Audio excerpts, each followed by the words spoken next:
Ya listos para la Navidad. Estamos en la recta final de las posadas, gracias a Dios. Estamos aumentando en gozo y en peso y en diferentes cosas. Bien, continuamos con el estudio o la prédica acerca de la serie de Efesios. Hoy estamos en el capítulo 4, vamos a ver versículos 17 al 24 y hemos titulado la enseñanza Despójate del viejo hombre. Dos aclaraciones nada más. Mujeres, no es que se despojen del viejo que tienen y se consigan uno nuevo. Tampoco que despojen al viejo con las compras esta Navidad, sino que nos despojemos del viejo hombre, de la vieja manera de vivir. Vamos a leerlo, si tiene su Biblia por ahí, ábranla en Efesios 4:17. Vamos a leer hasta el 24. Esto pues digo y requiero en el Señor, que ya no andéis como los otros gentiles que andan en la vanidad de su mente, teniendo el entendimiento entenebrecido, ajenos de la vida de Dios, por la ignorancia que en ellos hay, por la dureza de su corazón, los cuales, después que perdieron toda sensibilidad, se entregaron a la lascivia para cometer con avidez toda clase de impureza. Mas vosotros, dígale a la persona que está junto a usted, mas vosotros somos nosotros. ¿No habéis aprendido así a Cristo? Si en verdad le habéis oído y habéis sido por él enseñados, conforme a la verdad que está en Jesús.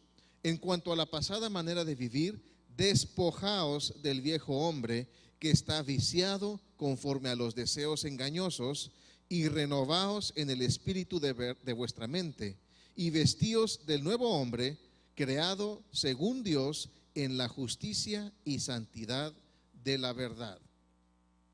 La vida del creyente está llena de oportunidades para vivir de acuerdo a la palabra de Dios o de acuerdo a la sabiduría de este mundo.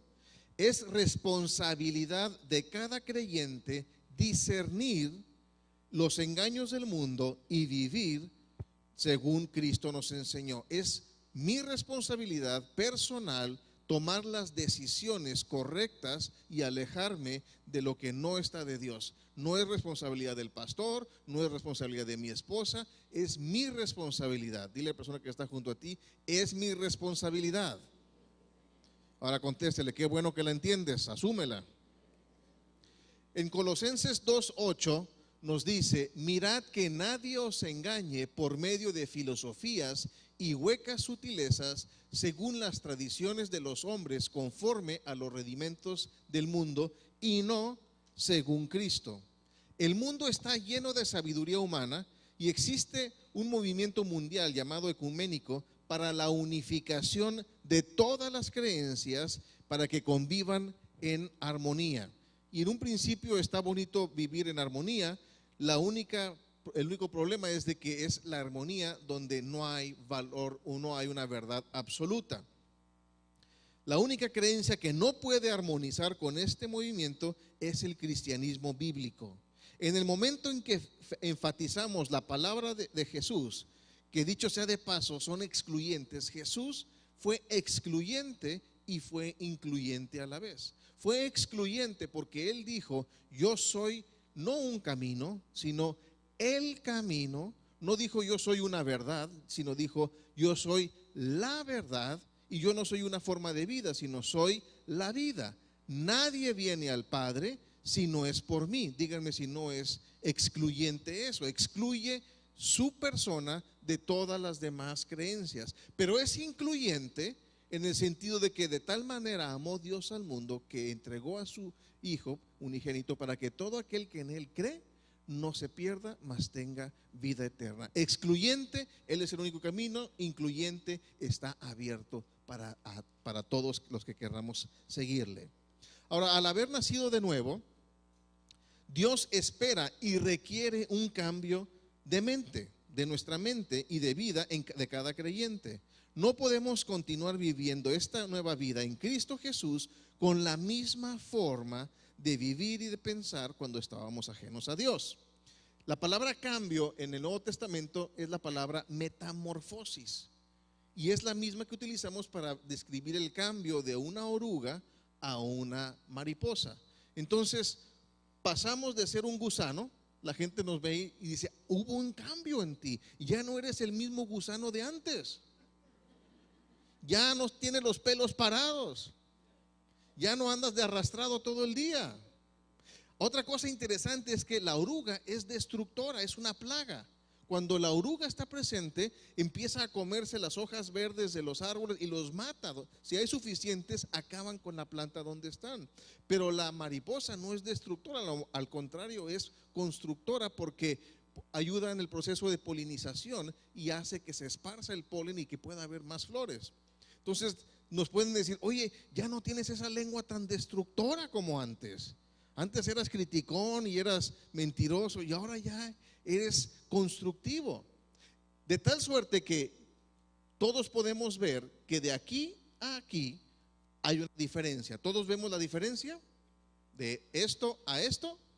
La pregunta que nos tenemos que hacer es de que las personas que nos rodean estarán viendo una diferencia en nosotros también. ¿Se quedaron callados?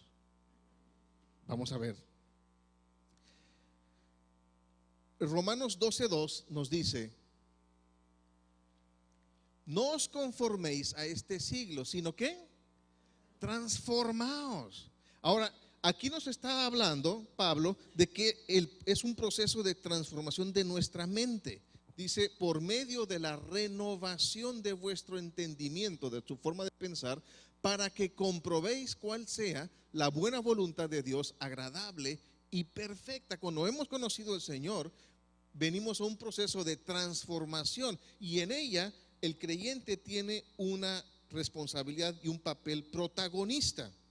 Cuando antes de conocer al Señor, nosotros hacíamos las reglas, ¿se acuerdan de eso? Nosotros decíamos lo que era bueno, lo que era malo, lo que era correcto y lo que era incorrecto. Mas sin embargo, ahora, como conocemos al Señor, ya podemos comprobar cuál sea la buena voluntad de Dios, agradable y perfecta.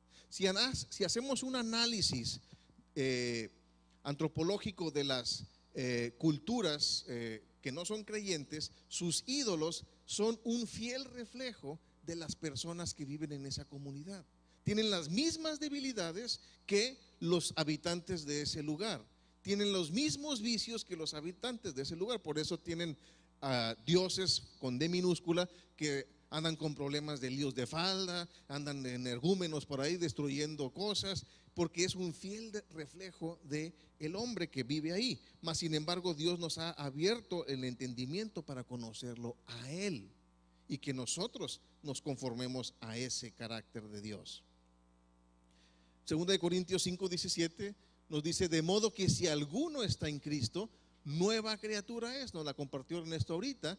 Las cosas viejas pasaron, o sea, las viejas formas de pensar, las viejas formas de actuar, las viejas pecados y viejos vicios que teníamos, he aquí, todas son hechas nuevas.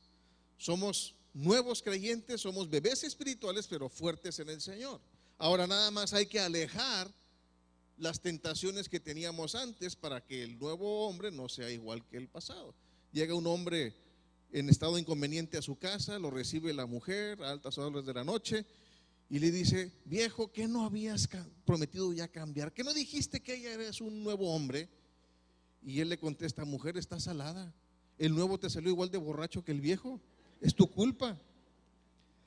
Y desafortunadamente muchos creyentes quieren vivir con los mismos hábitos y con los mismos vicios del pasado, cuando somos nuevos y tenemos completamente una oportunidad para hacer un cambio de transformación en nuestras vidas. Los primeros 3 capítulos, como hemos visto, de la carta de los Efesios nos hablan acerca de la naturaleza y la función de la iglesia en la tierra. Pero ahora los últimos 3 capítulos nos hablan acerca de cómo debemos de vivir nuestra vida en un mundo caído y pecaminoso. Todos desde aquí arriba se ven muy bien, todos se bañaron aparentemente, todos son muy cristianos, todos son una alegría estar con ustedes. ¿No sería más fácil que nos fuéramos todos de la tercera y nos fuéramos a un bosque lejano, así lejos de la civilización, y ahí hiciéramos una nueva cultura, ahí viviéramos entre puros hermanos sin ningún problema? ¿No sería más fácil la vida cristiana así? Pero Dios no nos mandó a eso. nos mandó a vivir la vida cristiana en un mundo caído, donde tienes que manejar ahora sí muy fijo en el camino, porque los panorámicos que hay ahora ya son de clasificación de adultos. Ya no puedes ni caminar en la calle sin estar viendo cosas que no debes de estar viendo. Dios nos mandó a vivir una vida de santidad en un mundo caído y a hacer la diferencia en ese mundo. Los cristianos no podemos vivir de la misma manera que el mundo que no conoce a Dios. Tiene que haber una diferencia. Cuando éramos chicos, cuando íbamos a un restaurante, nos decían los adultos, tenían la mesa de adultos y la mesa de los niños. Y los adultos les decían a los mayores, yo no era de los mayores, era de los de medianos para abajo, les decían: ustedes que son los mayores tienen la obligación de tener en línea a estos. Ustedes tienen que poner el ejemplo porque son los mayores. Y nosotros les hacíamos la vida imposible para que los regañaran a ellos, ¿no? Pero de la misma manera somos nosotros como creyentes. Nosotros somos los que tenemos que dar la diferencia. Tenemos que, entre más oscuro esté la cultura de este mundo, más debe brillar el verdadero cristiano. Debemos vivir nuestra vida de manera que sea evidente ante todos que tenemos principios diferentes por los cuales vivimos. Hace muchos años andaba de viaje, de mochilero por algunos lugares, y llegué a un puerto. Estábamos en una ciudad portuaria y era casi la medianoche y tenía que buscar un barco y estaba completamente oscuro. Era un tipo de ciudad donde apagaban las luces después de cierta hora y estaba completamente oscuro, y yo estaba buscando, estaba perdido, estaba buscando el barco. Iba caminando y volteaba hacia atrás y venía una persona como unos 30 metros de mi distancia, solos completamente, y nada más esa persona venía siguiéndome. Yo empecé a caminar más rápido, dije, pues para poner distancia, y volteaba y venía más cerca porque también venía caminando más rápido, y venía yo caminando más rápido y venía más atrás de mí, hasta que llegué a la orilla del muelle y ya me encontré con el mar. Dije, pues hasta aquí llegaste, Hugo. Y volteo a la derecha y a lo lejos veo un foquito, una lucecita. Dije, pues fue la cosa más maravillosa que yo jamás había visto. Ahora sí que empecé a caminar hacia la luz. Empecé a caminar allá y más rápido, volteaba y venía más rápido la otra persona, hasta que llegué ya a un punto donde ya había gente, ya había un poquito de luz me estaba dando. Dije, bueno, ya empecé a tranquilizarme, bajé el paso y me alcanzó la otra persona. Y era un turista también que venía perdido. Y me dice, le digo, ¿por qué me venía siguiendo? Porque como ibas tan decidido, dice, tú sí sabías a dónde ibas. Pues era un perdido guiando a otro perdido. Pero la ilustración es que debemos de ser ese foco en la oscuridad, donde los perdidos vayan y busquen la verdad de Cristo, vayan y busquen la verdad de Dios para poder enfrentar la vida, no de acuerdo a filosofías humanas, sino de acuerdo a las verdades eternas que tiene Dios. Y la pregunta que nos tenemos que estar haciendo nosotros es: ¿estamos siendo realmente una luz contrastante en las tinieblas, o estamos escondiendo nuestra luz y por ello no resalta en nuestro entorno? Es pregunta que tenemos que hacernos cada uno. Ahora, debemos rehusar vivir. Bueno, este pasaje de Mateo 5:14 dice: vosotros sois la luz del mundo, una ciudad asentada sobre un monte no se puede esconder. Entonces nos está haciendo esa ilustración, esa comparación del Señor a una luz, donde la gente tiene que ser atraída para encontrar no a nosotros, sino a lo que produce esa luz, que es Jesús en nosotros. Ahora, debemos de rehusar vivir como el resto del mundo, y es una decisión que tenemos que tomar, activa. Rehusar hacerlo, rehusar vivir como el resto del mundo. El apóstol Pablo nos está dando una comparación entre la forma de vivir del mundo y la forma de vivir del creyente.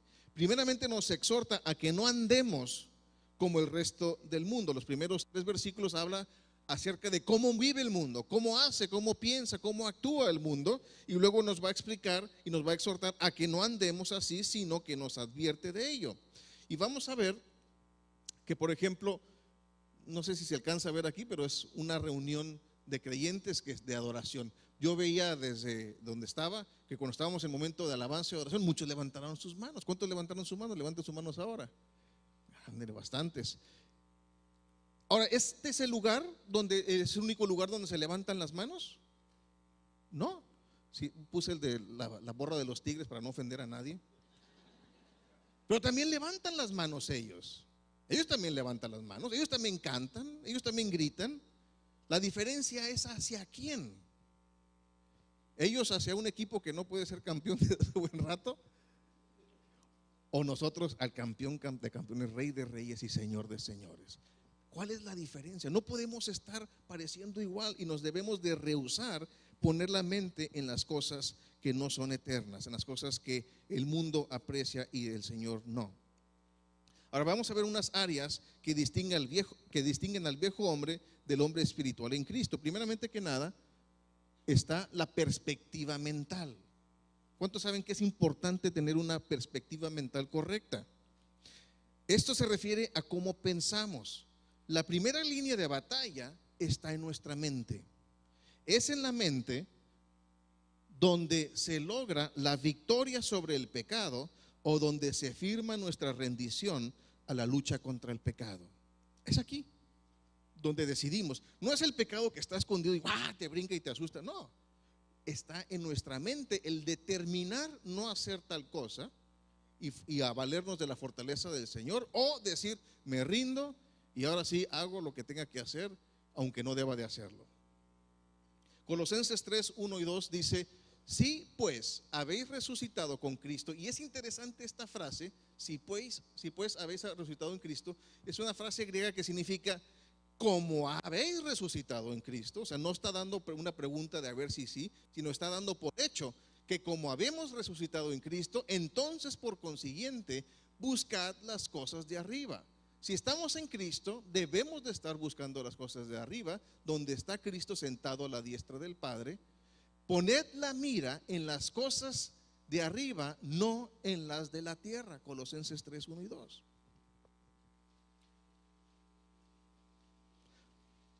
Ahora, la pregunta que nos tendríamos que estar haciendo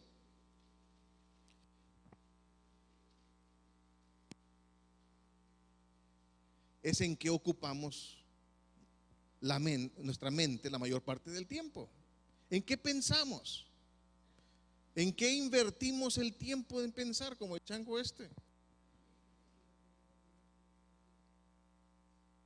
Y es importante, ahora que estamos terminando el año, como un ejercicio, el tomarse un tiempo con una hoja de papel y un lápiz y empezar a hacer una lista de las cosas y conceptos que están ocupando nuestra mente. ¿Qué es lo que más pensamos? Hagamos un inventario mental de lo que ocupan nuestros pensamientos. Que si los Tigres van a ser campeones, es bueno, pero no es tan importante. Que si la novela se va a acabar o no se va a acabar como queremos, o estamos meditando en las cosas del Señor. Y es describirlo y ser honestos. Hay que ser honestos. No se preocupen, no se los vamos a pedir de tarea, no se los vamos a revisar, pero es ser honesto y hacer un dictamen en qué ocupamos nuestra vida, nuestro pensar. En Proverbios 9, 10 nos dice, Pablo nos dice que si hemos obtenido la vida eterna en Cristo, entonces la mayor parte de nuestro tiempo y esfuerzo debe estar invertido en meditar en la palabra de Dios y su aplicación en nuestras vidas. Leo la Biblia y luego veo cómo lo voy a aplicar. Leo y aplico, leo y aplico. ¿Qué hacemos? Leo y aplico, leo y aplico. Esa es mi forma y eso me va a ocupar bastante tiempo. Proverbios 9:10, ahora sí nos dice: el temor de Dios es el principio de la sabiduría y el conocimiento del Santísimo es la inteligencia. Conocer a Dios nos va a salvar del pecado, nos va a apartar del pecado, pero aparte nos va a dar la inteligencia. Y aún Einstein, siendo teísta y todo, decía: Dios no juega a los dados con el universo. Reconocía que existía un Dios.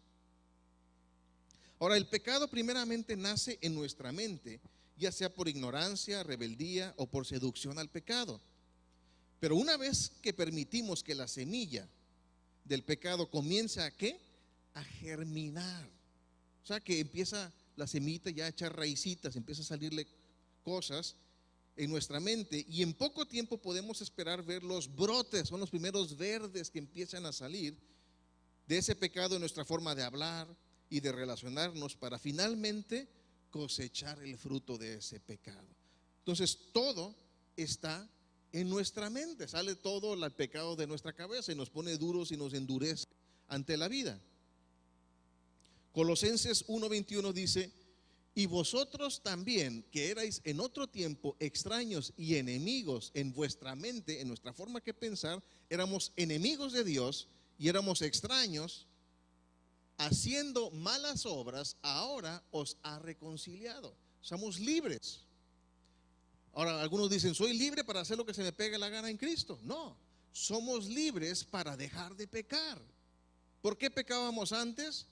Porque estábamos atados, porque estábamos prisioneros del pecado. Pero Cristo nos liberó para dejar de pecar. Ahora sí tenemos la capacidad para dejar de hacer lo que no debemos de estar haciendo. Antes no lo teníamos.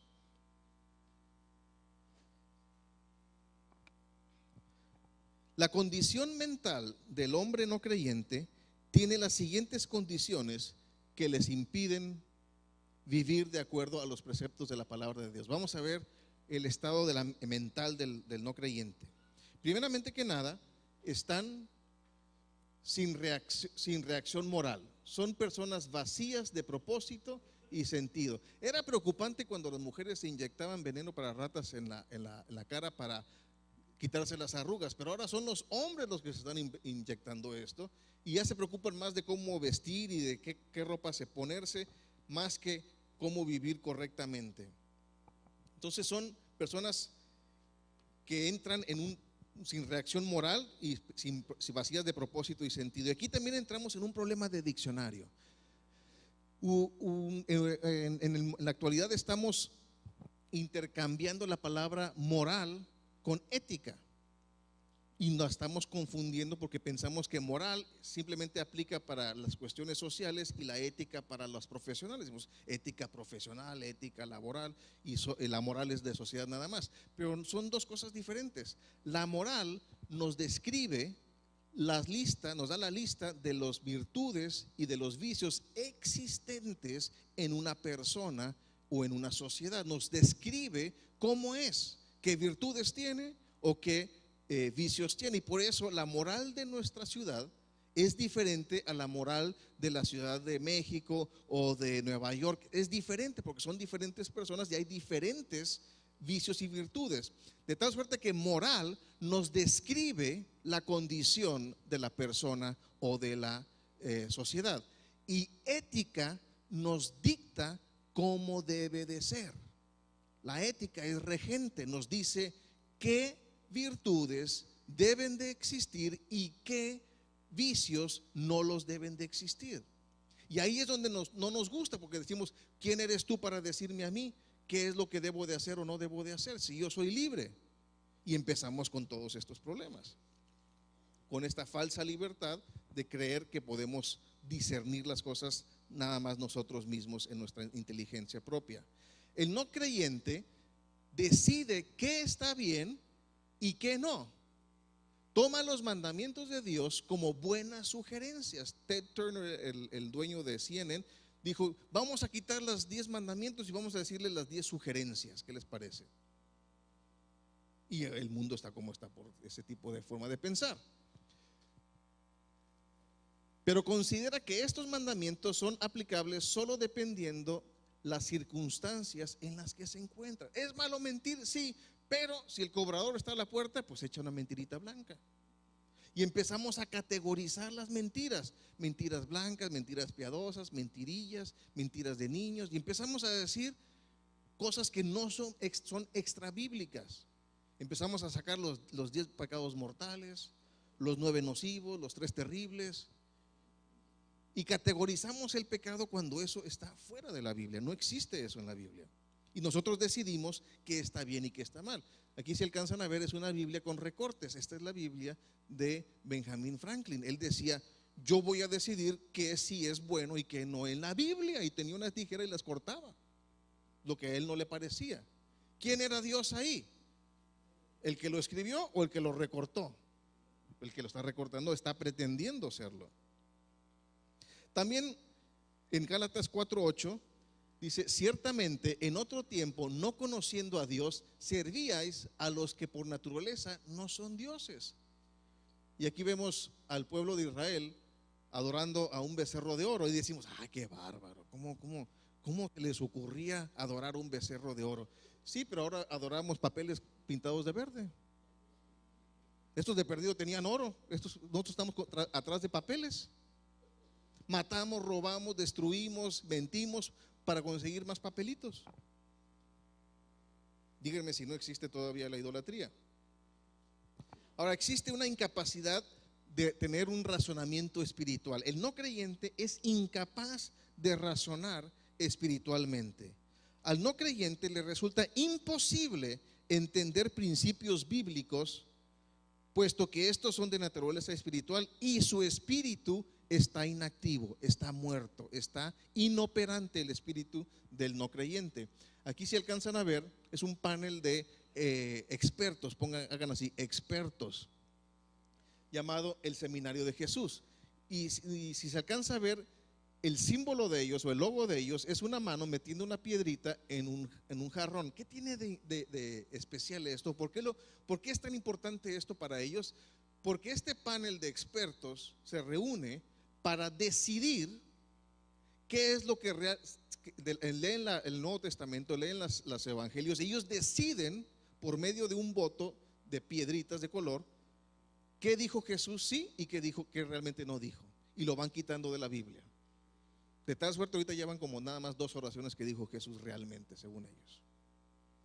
Que son expertos a lo mejor en cultura o a lo mejor en historia, queriendo discernir cosas espirituales que no pueden ser tomados con esa herramienta.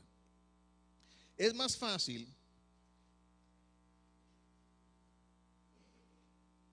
Ya se acabó. Yo no fui, ahora yo no hice nada. Es más fácil para una persona con muerte cerebral entender un libro de primero de primaria que para un no creyente erudito entender el principio de salvación. No está por ahí la fotografía, pero está una persona que les llaman los neoliberales, los neoateos, el doctor Stephen Dawkins, y escribe muchos libros.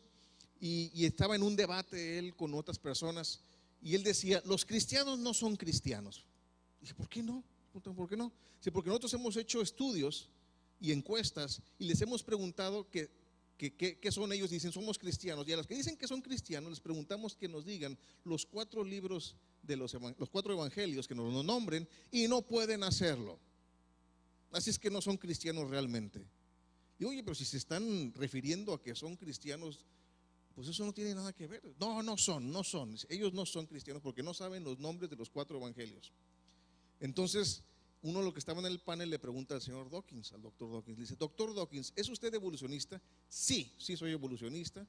¿Tú crees fielmente en lo que escribió Darwin de la evolución? Completamente. ¿Qué hago?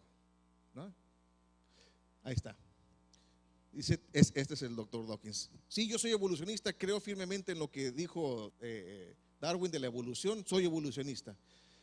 Le dice: a ver, Dawkins, dime el nombre completo del libro de la teoría de las especies. Y se queda él así, dice: bueno, dice algo así como algo de las especies, y se queda él pensando. Y literalmente dice: ay, Señor, ayúdame con esto. El ateo pidiéndole ayuda a Dios para que le recuerde el nombre del libro de la evolución. ¿Qué es esto? Locura. El hombre en un estado muy erudito no puede alcanzar a entender las verdades espirituales. Sin embargo, un niño las recibe perfectamente bien. No batalla para cuando tú le hablas a un niño y le dices: oye, Dios te ama. Sí, lo entiendo perfectamente bien. Lo que los niños entienden bien, los doctores en antropología no lo pueden entender. 1 Corintios 2:14 dice: pero el hombre natural no percibe las cosas que son del Espíritu de Dios, porque para él son locura y no las puede entender porque se han de discernir espiritualmente. Y si mi espíritu está muerto, no voy a entender las cosas. Ahora también están sin una relación personal con Dios. El no creyente no tiene una relación personal con Dios. En nuestra condición fuera de la familia de Dios, nos es imposible relacionarnos con Dios, pues el no creyente quiere tener relación con Dios en sus propios términos. Yo le digo a Dios qué es lo que tiene que hacer y condiciones, y eso nunca abrirá las puertas del cielo para ellos. Si Dios es Dios, entonces yo no lo soy. Si Dios es Dios, entonces Él es el que pone los términos y las condiciones y yo las obedezco, me gusten o no me gusten.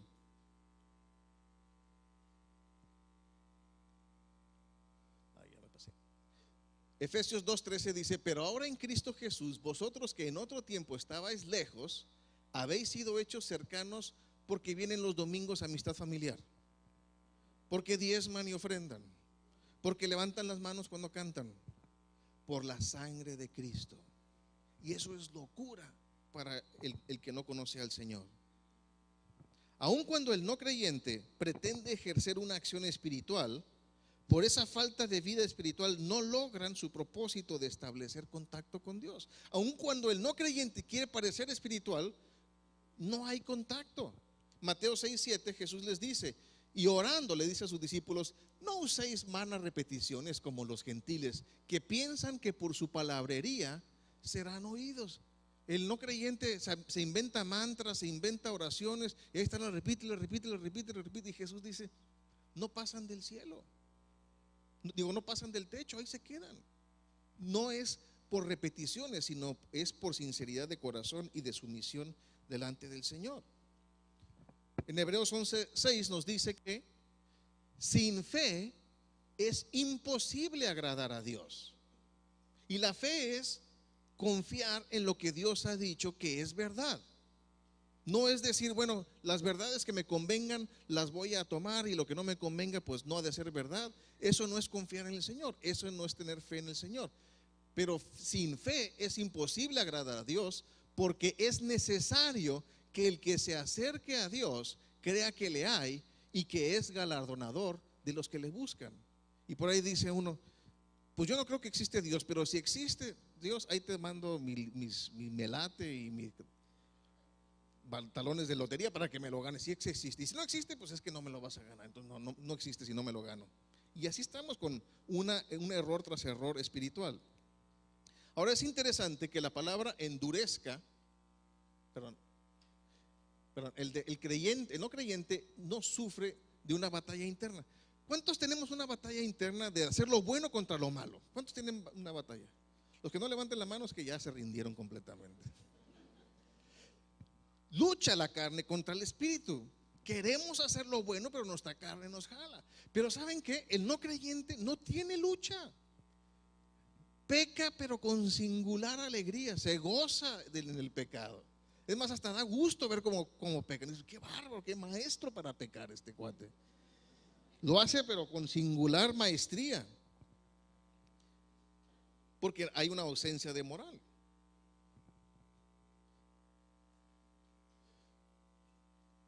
¿Y por qué no pueden tener una relación con Dios los no creyentes? Porque son espiritualmente ignorantes y son espiritualmente indiferentes. Yo no lo dije, lo dijo el Señor. Ahora, este señor es otro de los neoateos, el señor Christopher Hitchens. Él también era muy amigo del doctor Dawkins, y también tomé una foto de cuando era más fuerte su rechazo hacia el cristianismo, porque no quise ser morboso, pero él era muy fuerte crítico del cristianismo hasta que le dio cáncer. Porque cuando tenemos 20 años todos somos bien valientes, ¿no? Pero cuando estás a un paso de la eternidad ya te la piensas dos veces. Y él, ya después de mucha quimioterapia y sin mucho pelo y muy desencajado y poco antes de morir, dijo: no se extrañen que después de mi muerte alguien les diga que yo acepté a Jesús en mi corazón, Pero no les crean, porque seguramente fue la dosis de droga que recibí entonces. O sea, estaba abriendo las puertas para a lo mejor recibir al Señor, pero cerrándolas para que nadie se entere de que lo hizo. Eso en teología se le llama ponerse el guarache antes de espinarse.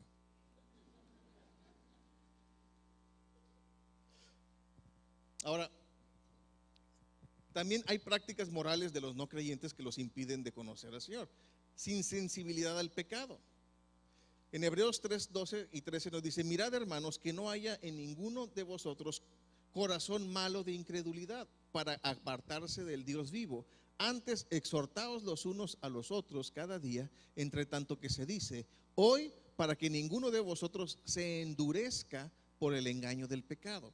¿Qué sucede cuando nos ponemos un zapato que nos cala una parte del pie? ¿Qué sucede si no nos lo quitamos y seguimos con él? Y nos empieza a doler, y nos empieza a doler, y nos empieza a doler. ¿Qué sucede? Que nos sale un callo. Exactamente. Esa es la palabra endurecer en el hebreo, en el griego. Es una callosidad, es la palabra porosis. Entonces, Dios nos está hablando a nuestro corazón: no hagas eso, está mal lo que estás haciendo. ¿Y qué hacemos nosotros? Seguimos en lo mismo, seguimos. Y empezamos a poner justificantes. Todo mundo lo hace. Es que no quiero batallar y por eso agandallo. Es que los de la segunda lo hacen también, yo también lo puedo hacer. Y empezamos a justificarnos, y Dios nos está hablando que no lo hagamos y no lo hagamos, y se nos empieza a hacer un callo, no en nuestro pie, en nuestro corazón. Y un callo, ¿alguien ha tenido callo? No levante la mano, pero si tienen callo. Si tenemos callo, tú puedes tomar una aguja y picarla al callo y no sientes. Está insensible completamente. De tal suerte que escuchamos ahora la palabra de Dios y seguimos endurecidos en nuestro corazón. Necesitamos que alguien nos quite esa callosidad para poder volver a sentir en el corazón. Necesitamos que el Espíritu Santo haga que se emblandezca el corazón y pueda poder recibir otra vez esa enseñanza bíblica. También tiene ausencia de estándares morales. Filipenses 3:19 dice: el fin de los cuales será perdición, cuyo Dios es el vientre, o sea, la panza, y cuya gloria es su vergüenza, que solo piensan en lo terrenal. No tiene nada de malo comerse un buen espagueti, pero que no te conozcan como el rey del fettuccine porque no haces más que comer. Está bien comer bien de vez en cuando, pero que no se base nuestra vida en los placeres terrenales. Ser unos buenos vivientes, bon vivant, un buen viviente. Ahora, también están sin fortaleza para resistir al pecado. Oscar Wilde, el autor irlandés, célebremente dijo: puedo soportarlo todo menos la tentación. Y el mundo así vive. Podemos soportar muchas cosas salvo la tentación de eso que nos llama más a nosotros.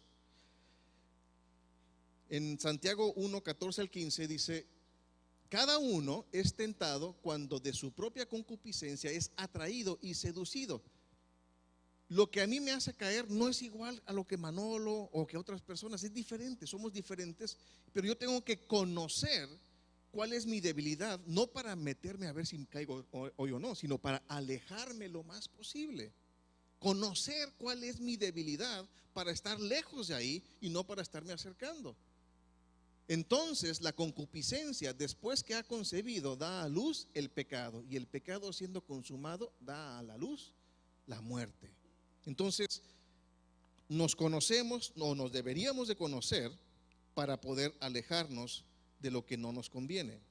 Cada uno de nosotros tenemos diferentes debilidades al pecado, y por ellos debemos estar conscientes de cuál es nuestra propia debilidad para alejarnos de toda fuente de tentación posible. Debemos de huir a la tentación y enfrentar a Satanás de frente. ¿Cuántos sabemos eso? A Satanás de frente y a la tentación poner tierra de por medio. Pero somos al revés. Le corremos a Satanás y la tentación necesitamos a ver si pica realmente, a ver si duele, y caemos. También debemos de responder a nuestra nueva vida en Cristo. Básicamente Pablo nos da 4 principios por los cuales debemos de vivir. Primeramente que nada, debemos de estar confiados en la verdad encontrada en los mandamientos de Jesús. Hay más de 100 mandamientos que nos dejó Jesús. En Juan 14:15 dice: si me amáis, guardad mis mandamientos. Y tristemente, ¿cuántas personas dicen amar a Jesús y sin embargo viven sus vidas como si Él nunca hubiese existido? El camino del Señor es completamente opuesto a lo que el mundo enseña. El mundo nos dice: nosotros somos los importantes.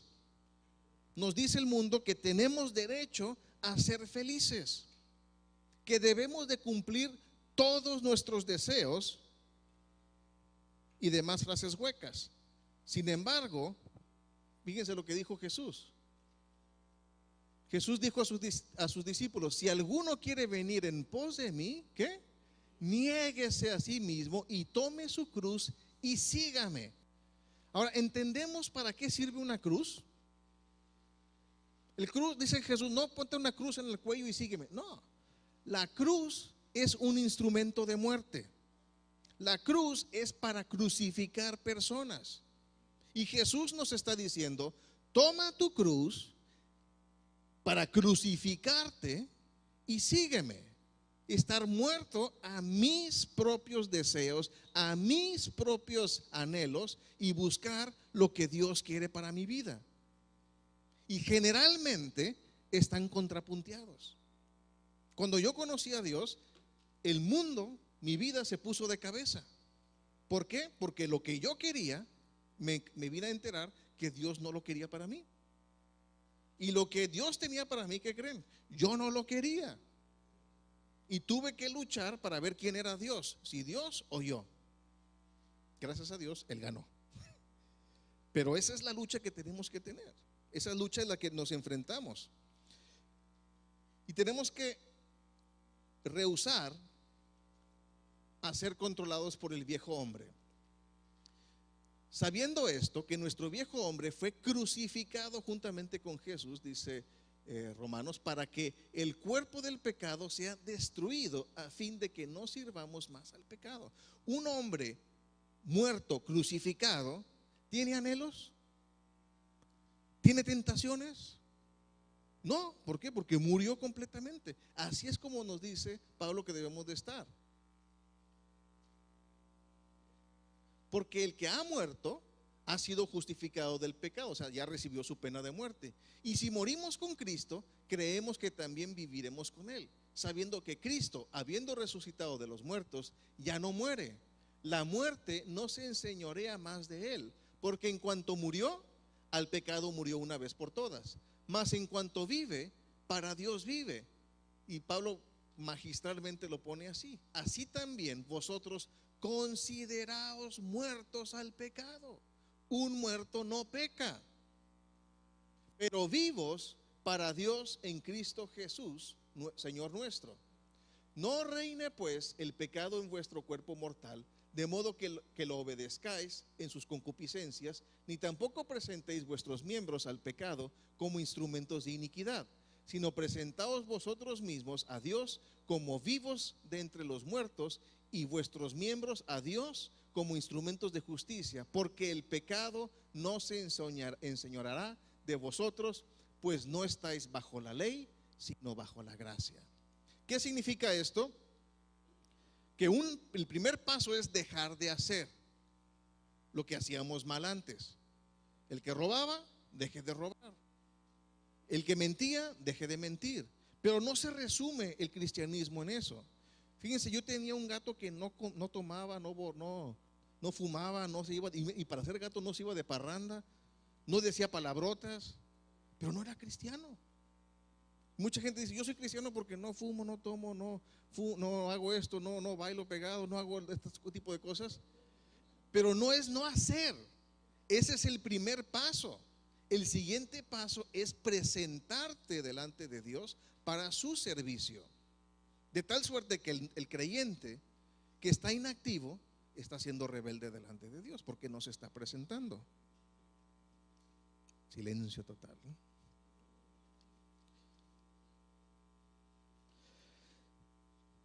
tenemos la gracia para no vivir como se nos pegue la gana, sino ahora para vivir de acuerdo a Dios. Ahora tenemos que renovar nuestra mente.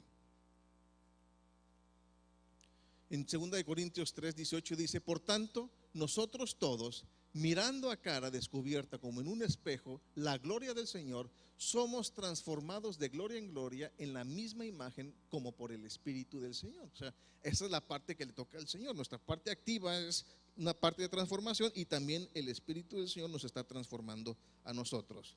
En Colosenses 3:5-7 es nuestra parte activa. Haced morir. ¿Qué significa hacer morir? Mata. ¿Qué? Lo terrenal en vosotros. ¿Y qué es lo terrenal? Fornicación, impureza, pasiones desordenadas, malos deseos y avaricia, que es idolatría. Cosas por las cuales la ira de Dios viene sobre los hijos de desobediencia, en las cuales vosotros también anduvisteis en otro tiempo. O sea, dice, no se crean mucho, no sean los sacalepuntas, porque de ahí nos sacó el Señor también cuando vivíamos en ellas. Entonces tenemos que dejar de hacer lo que hacíamos antes. No podemos ser cristianos adúlteros, no podemos ser cristianos borrachos, no podemos ser cristianos no podemos ponerle adjetivos a nuestro cristianismo, sino simplemente ser creyentes al estilo de Jesús.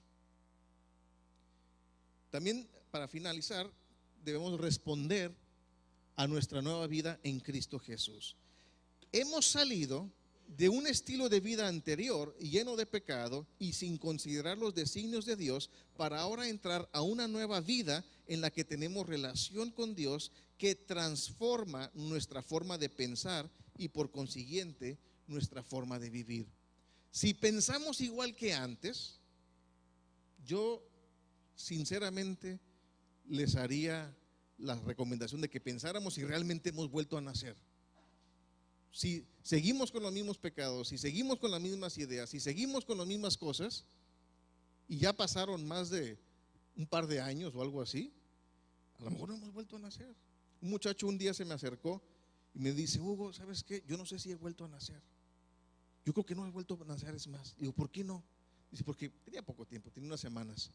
Dice, porque antes yo tenía este pecado y lo sigo teniendo, sigo practicándolo. Y yo creo que no he nacido por eso. Dije, a ver, ¿cómo te sentías antes cuando lo hacías? Uy, me encantaba, me fascinaba. ¿Para qué te digo? Me he hecho mentiras, me gustaba mucho. ¿Y ahora cómo te sientes? Miserable. ¿Ves que sí hubo un cambio? Ahora, no te quedes en lo miserable, vete a lo victorioso. Ten victoria sobre ese pecado en Cristo Jesús.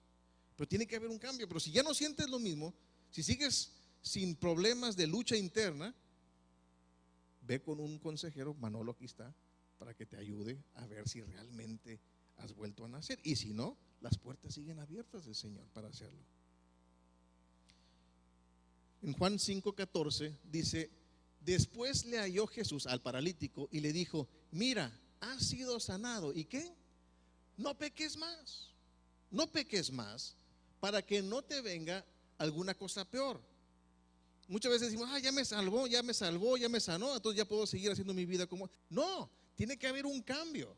Cuando tuvo el encuentro la mujer adúltera con el Señor, lo vemos en Juan 8:10-11, dice: enderezándose Jesús y no viendo a nadie sino a la mujer, le dijo: mujer, ¿dónde están los que te acusaban? ¿Ninguno te condenó? Ella dijo: ninguno, Señor. Entonces Jesús le dijo: ni yo te condeno, vete. Punto, coma, y no peques más. Vemos que Dios nos exige un cambio de vida. A lo mejor un pecado nos llevó a reconocer nuestra condición delante de Dios y pedir perdón y recibir la salvación y recibir la sanidad. Pero nuestro compromiso ahora es alejarnos del pecado y no pecar más. O al menos tener esa convicción interior de ya no querer participar de ese pecado. Como conclusión, como creyentes tenemos la capacidad de cambiar nuestra forma vieja de pensar, y gracias a ello podemos cambiar nuestra forma de vivir. Cambiamos forma de pensar, cambiamos forma de vivir. Sin embargo, la lucha del creyente está en su mente. Es ahí donde se determina una nueva forma de vivir o seguir viviendo como lo hacíamos antes de conocer a Jesús. Y ¿saben qué? Hasta podemos hacer un cambio de actuación. Ustedes me pueden engañar a mí. Me dicen un aleluya, un amén, ponemos caritas así de piadosos y nos podemos engañar. Podemos hacernos pasar en la congregación como cristianos. Pero miren lo que dice Jeremías 17:10. Yo, Yahweh, el Señor, que escudriño la mente, que pruebo el corazón, para dar a cada uno según su camino, según el fruto de sus obras. A quien debemos de temer no es al pastor, hay que respetarlo, pero el que debemos de temer es al que escudriña, al que sabe realmente si somos creyentes o no. Solo hay una persona que sabe si somos creyentes, yo y el Señor. Y yo me puedo engañar también a mí mismo, pero no puedo engañar al Señor. Vamos a orar. Señor, gracias por tu palabra, porque en ella nos muestras tu voluntad, Señor, nos muestras tu corazón y nos muestras, Señor, lo que es agradable y perfecto para ti, Señor. Y Padre, en esta tarde hemos entendido que si estamos en ti, si somos hijos tuyos, tiene que haber un cambio en nuestras vidas, Señor. Tenemos que reflejar a tu Hijo Jesús en donde nosotros vivamos, por donde nosotros vayamos. La fragancia del olor de tu Hijo debe de ir acompañado de nosotros, Señor. Ayúdanos, Señor, por medio de tu Espíritu Santo, fortalécenos para cada día más morir nosotros a nosotros mismos y que tu Hijo Jesús viva más en nosotros, Señor. Que realmente podamos ser fieles representantes de tu Hijo Jesús. En su nombre te lo pedimos. Amén. Renovaos en el espíritu de vuestra mente y vestíos del nuevo hombre, creado según Dios en la justicia y santidad de la verdad. La vida del creyente está llena de oportunidades para vivir de acuerdo a la palabra de Dios o de acuerdo a la sabiduría de este mundo. Es responsabilidad de cada creyente discernir los engaños del mundo y vivir según Cristo nos enseñó. Es mi responsabilidad personal tomar las decisiones correctas y alejarme de lo que no está de Dios. No es responsabilidad del pastor, no es responsabilidad de mi esposa, es mi responsabilidad. Dile a la persona que está junto a ti, es mi responsabilidad. Ahora contéstele, qué bueno que la entiendes, asúmela. En Colosenses 2:8 nos dice: mirad que nadie os engañe por medio de filosofías y huecas sutilezas, según las tradiciones de los hombres, conforme a los rudimentos del mundo, y no según Cristo. El mundo está lleno de sabiduría humana y existe un movimiento mundial llamado ecuménico para la unificación de todas las creencias para que convivan en armonía. Y en un principio está bonito vivir en armonía. El único problema es de que es la armonía donde no hay valor o no hay una verdad absoluta. La única creencia que no puede armonizar con este movimiento es el cristianismo bíblico. En el momento en que enfatizamos la palabra de Jesús, que dicho sea de paso, son excluyentes. Jesús fue excluyente. Ídolos son un fiel reflejo de las personas que viven en esa comunidad. Tienen las mismas debilidades que los habitantes de ese lugar. Tienen los mismos vicios que los habitantes de ese lugar. Por eso tienen dioses con D minúscula que andan con problemas de líos de falda, andan energúmenos por ahí destruyendo cosas, porque es un fiel reflejo de el hombre que vive ahí. Mas sin embargo, Dios nos ha abierto el entendimiento para conocerlo a Él y que nosotros nos conformemos a ese carácter de Dios. Segunda de Corintios 5:17 nos dice: de modo que si alguno está en Cristo, nueva criatura es. Nos la compartió Ernesto ahorita. Las cosas viejas pasaron, o sea, las viejas formas de pensar, las viejas formas de actuar, las viejas pecados y viejos vicios que teníamos, he aquí, todas son hechas nuevas. Somos nuevos creyentes, somos bebés espirituales, pero fuertes en el Señor. Ahora nada más hay que alejar las tentaciones que teníamos antes para que el nuevo hombre no sea igual que el pasado. Llega un hombre en estado inconveniente a su casa, lo recibe la mujer a altas horas de la noche y le dice: viejo, ¿qué no habías prometido ya cambiar? ¿Qué no dijiste que ya eres un nuevo hombre? Y él le contesta: mujer, estás salada, el nuevo te salió igual de borracho que el viejo, es tu culpa. Y desafortunadamente muchos creyentes quieren vivir con los mismos hábitos y con los mismos vicios del pasado, cuando somos nuevos y tenemos completamente una oportunidad para hacer un cambio de transformación en nuestras vidas. Los primeros 3 capítulos, como hemos visto, de la carta de los Efesios, ya listos para la Navidad, estamos en la recta final de las posadas, gracias a Dios, estamos aumentando en gozo y en peso y en diferentes cosas. Bien, continuamos con el estudio o la prédica acerca de la serie de Efesios. Hoy estamos en el capítulo 4, vamos a ver versículos 17 al 24 y hemos titulado la enseñanza: despójate del viejo hombre. 2 aclaraciones nada más. Mujeres, no es que se despojen del viejo que tienen y se consigan uno nuevo. Tampoco que despojen al viejo con las compras esta Navidad, sino que nos despojemos del viejo hombre, de la vieja manera de vivir. Vamos a leerlo. Si tiene su Biblia por ahí, ábranla en Efesios 4:17. Vamos a leer hasta el 24. Esto pues digo y requiero en el Señor, que ya no andéis como los otros gentiles, que andan en la vanidad de su mente, teniendo el entendimiento entenebrecido, ajenos de la vida de Dios, por la ignorancia que en ellos hay, por la dureza de su corazón, los cuales, después que perdieron toda sensibilidad, se entregaron a la lascivia para cometer con avidez toda clase de impureza. Mas vosotros, dígale a la persona que está junto a usted, más vosotros somos nosotros. ¿No habéis aprendido así a Cristo? Si en verdad le habéis oído y habéis sido por él enseñados, conforme a la verdad que está en Jesús.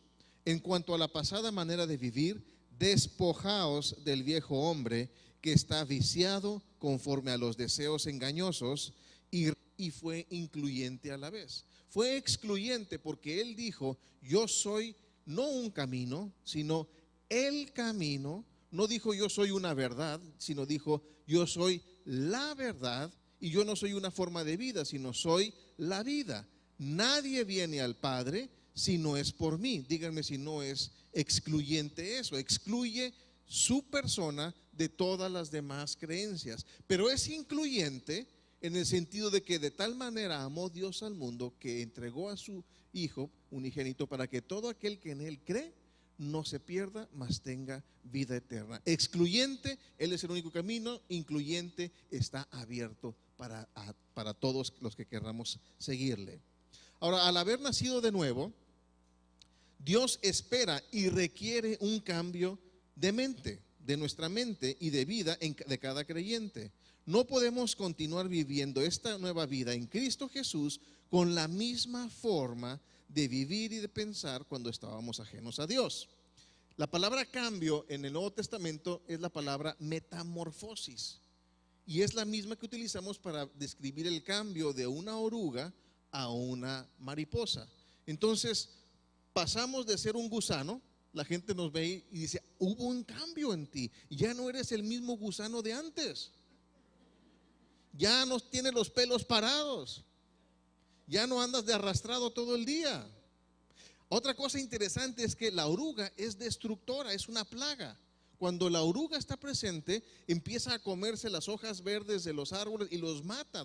Si hay suficientes, acaban con la planta donde están. Pero la mariposa no es destructora, al contrario, es constructora, porque ayuda en el proceso de polinización y hace que se esparza el polen y que pueda haber más flores. Entonces nos pueden decir: oye, ya no tienes esa lengua tan destructora como antes. Antes eras criticón y eras mentiroso, y ahora ya eres constructivo.